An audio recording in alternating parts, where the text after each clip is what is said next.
Mayroon akong balita sa inyo. Ang malunggay. Wow. Ang malunggay ay isang uri ng gulay na inyong makikita kahit saan man ikaw ay magpunta sa iyong barangay. Kadalasan sa ito ay itinatanim sa mga bakuran ng iyong mga kapitbahay.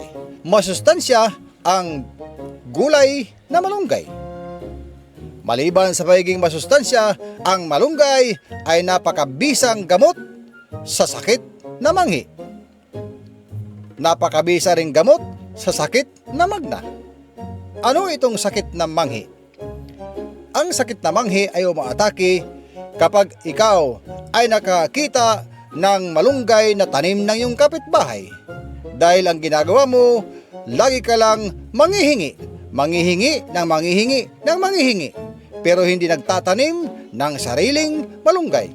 Sa madalas, ang may sakit na manghi, siya pang nauuna kumuha ng mga matatabang dahon ng kamalunggay na itinanim niyang kanyang kapitbahay. Yan ang isang sakit na kanser na manghi. Manghihingi lagi ng tanim na gulay ng kanyang kapitbahay.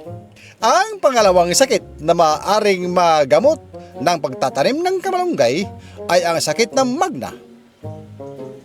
Magna. Tandaan, ang sakit na magna ay delikado. Ano ang magna?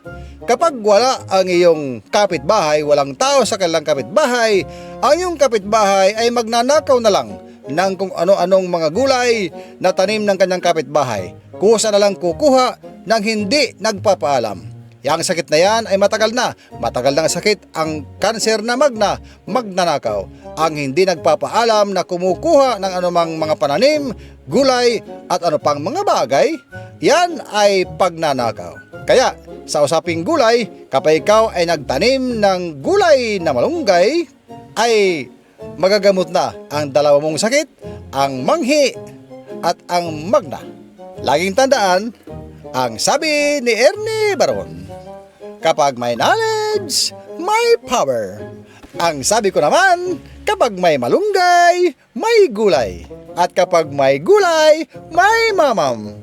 Kaya laging tandaan upang magamot ang kapal ng iyong mukha at ang kanser na manghi, ang kanser na magna, ikaw ay magtanim ng sariling gulay sa iyong bakuran para hindi ka nakakatuyaw sa iyong mga amyaw. Bye-bye!